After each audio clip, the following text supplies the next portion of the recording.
നാടിന്റെ നന്മയ്ക്കും വളർച്ചയ്ക്കും പുരോഗതിക്കുമായി രാഷ്ട്രീയ പ്രവർത്തനം നടത്തിയ വ്യക്തിത്വമായിരുന്നു എം.കെ. ഭാസ്കരൻ എന്ന CPIM കേന്ദ്ര കമ്മിറ്റി അംഗം CS സുജാത.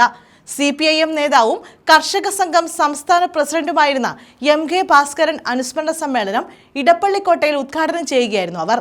LDF സർക്കാർ എല്ലാ വിഭാഗം ജനങ്ങൾക്കും ആനുകൂല്യം ലഭ്യമാക്കിയതായും സുജാത ചൂണ്ടിക്കാട്ടി. CPIM നേതാവും കർഷക സംഘം സംസ്ഥാന പ്രസിഡന്റുമായിരുന്ന എം.കെ. ഭാസ്കരന്റെ 10ാമത് ചരമവാർഷിക അനുസ്മരണമാണ് ഇടപ്പള്ളിക്കോട്ടയിൽ നടത്തിയത്. CPIM കേന്ദ്ര കമ്മിറ്റി അംഗം അഡ്വക്കേറ്റ് CS സുജാത ഉദ്ഘാടനം ചെയ്തു. ഞങ്ങളുടെയൊക്കെ കുടുംബത്തിലും എന്ത് കാര്യമുണ്ടെങ്കിലും കൃത്യമായി സഖാവ് എം.കെ. എത്തിച്ചേരുമായിരുന്നു. എൻ്റെ വിവാഹ ആൽബം എടുത്ത് നോക്കിയപ്പോൾ ഞാൻ ഓർക്കുന്നു, അന്ന് ആ കല്യാണത്തിന് സഖാവ് എം.കെ. പങ്കെടുത്തിട്ടുണ്ടായിരുന്നു. അപ്പോൾ ഇങ്ങനെ ചാരിയൊക്കെ നിൽക്കുന്ന എം.കെയുടെ ഒരു പടം ഞാനിപ്പോഴും ഓർക്കുന്നുണ്ട്. ഞാൻ ഇടയ്ക്കിടയ്ക്ക് ഈ രാജമസാനോട് പറയും, എത്ര ഇതായിട്ടാണ് എം.കെ. നടക്കുന്നത്. പണ്ട് പോലെ നമ്മൾ പറയും എം.കെയുടെ വേഷത്തിനൊക്കെ ഒരു പ്രത്യേകതയില്ലേ. അപ്പോൾ ഉണ്ടായിരുന്നു, നല്ല ഇതായിട്ടാണ് എം.കെ. അമ്മ അന്ന് 91 എൻ്റെ കല്യാണത്തിന് വന്നത് ഞാൻ ഇപ്പോഴും അത് ഓർക്കുന്നുണ്ടായിരുന്നു. നാടിന്റെ നന്മയ്ക്കും വളർച്ചയ്ക്കും പുരോഗതിക്കുമായി രാഷ്ട്രീയ പ്രവർത്തനം നടത്തിയ വ്യക്തിത്വമായിരുന്നു എം.കെ. ഭാസ്കരൻ്റേതെന്ന് CS സുജാത ചൂണ്ടിക്കാട്ടി. അപ്പോൾ എം.കെയുടെ മുഖം നമ്മുടെ എല്ലാം മുമ്പിലുണ്ട്. എം.കെ.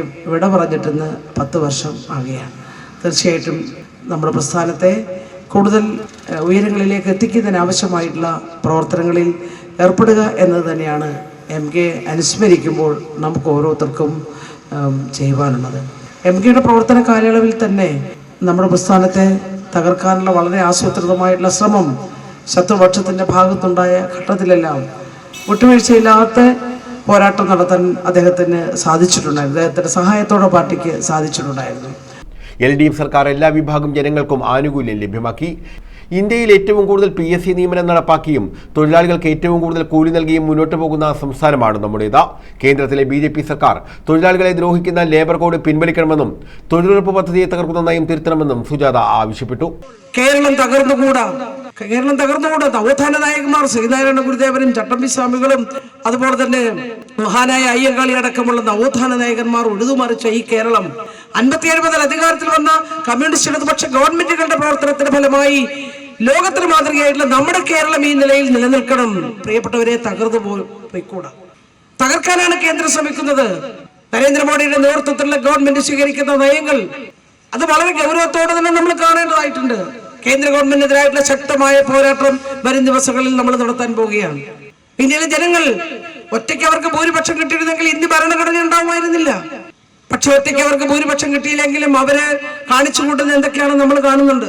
ഇന്ത്യയിലെ ജനങ്ങൾ ഒരു ഇന്ത്യ മൂവ്മെന്റ് ഉണ്ടാക്കി നമുക്ക് ശക്തമായി പാർലമെന്റിനകത്ത് നന്നായി ഇടപെടാൻ ഒരുപാട് പരിമിതികളുണ്ടെങ്കിലും നല്ല റോൾ കോൺഗ്രസ് എടുക്കുന്നില്ല എങ്കിലും പരിമിതികൾക്കകത്തുന്നുണ്ട്. ഇടതുപക്ഷത്തിന്റെ കരുത്ത് കുറവാണെങ്കിലും നമ്മൾ നന്നായി ഇടപെടുന്നുണ്ട്. യോഗത്തിൽ CPIM ജില്ലാ സെക്രട്ടേറിയറ്റ് അംഗം T. മനോഹരൻ അധ്യക്ഷത വഹിച്ചു. ജില്ലാ secretary S. Jayamohan, doctor Sujith Vijayanpillai MLA, VK Anirudhan, R. Raveendran, G. Muraleedharan, Shyam Mohan, Rajamma Bhaskaran, R. Surendranpillai, K. Mohanakuttan, Sheena Prasada, MV Prasad തുടങ്ങിയവർ പങ്കെടുത്തു. പുഷ്പാർച്ചന, പതാക ഉയർത്തൽ എന്നിവയും അനുസ്മരണത്തിന്റെ ഭാഗമായി നടന്നു. News bureau, Chavara.